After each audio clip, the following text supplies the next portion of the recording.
Hey guys, Brendan, by the way, that audio guy. Today I'm going to show you how to tune up vocals using what is built directly into Studio One, and that is Melodyne. So you can purchase Melodyne separately, but if you own Studio One, then it comes with it, and it is an extremely useful tool. I use it every single day in my mixes. So all you have to do is either right-click and do Edit with Melodyne, or hit Command-M with the track that you want to tune, and then it pulls up Melodyne. So what these things are is these are called blobs, and that basically means the note that the person is trying to hit or hitting. So right here on your left, it has kind of a piano roll feel, so you can get a feel of, okay, this is where the notes are, and this is how on or far off they are. So you can tell by the sense here how far off they are. So Melodyne is saying we think he was trying to hit the G sharp, and it was coming in at a negative 34 cents. Now you can do a select all and do correct pitch and just shove that guy 100%, and it will shove everything on top of where it thinks it should go, but that's not always the best idea.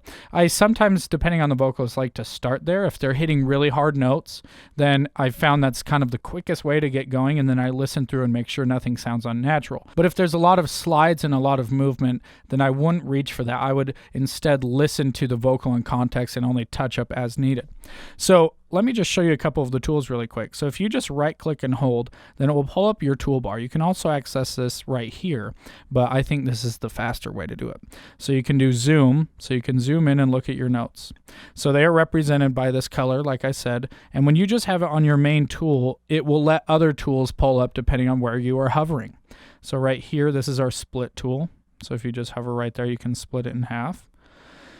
If you click on it and hold option, you can do fine tuning. So if you notice my sense right here. Or if you just click and drag, it'll snap, but stay at that 16 cents. So on the pitch tool, that's kind of like what we were doing, moving the note up and down.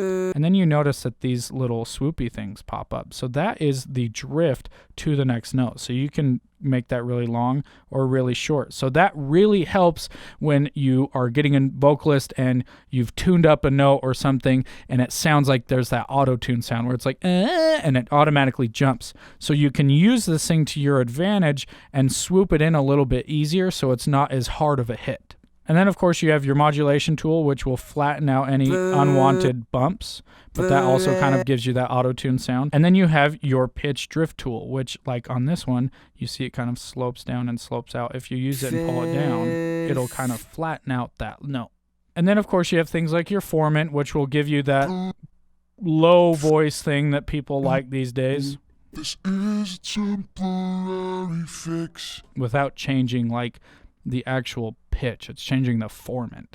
And then the amplitude tool is changing volume. So if you have a note that just randomly sticks out and is crazy loud, then you can just grab just that note and turn that one down. And like the pitch tool, you can change the drift so it's not a really quiet note and then all of a sudden it's really loud. You can kind of ease into that. It's like a volume fade, basically. And then, of course, you have your timing tool. You have a time handle tool and a attack speed. So that is setting your in and outs.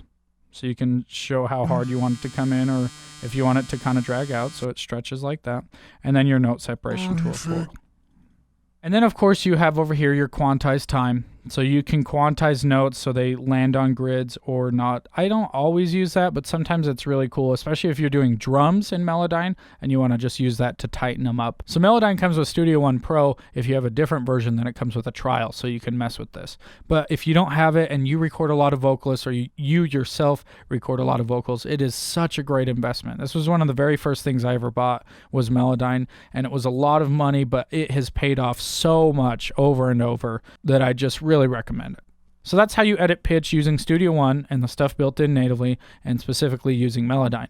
It's a very transparent way to get that vocal to just be super polished and nice, because usually on the first take, that's when the singer gives their best performance. So if there's any pitch errors or timing errors, this is an amazing way to tune that up. Remember to subscribe to the YouTube channel and sign up for the email list where I will send you exclusive things that we only send to the people on that list, and also head over to the website, itsthatAudioguide.com, and I will see you guys soon.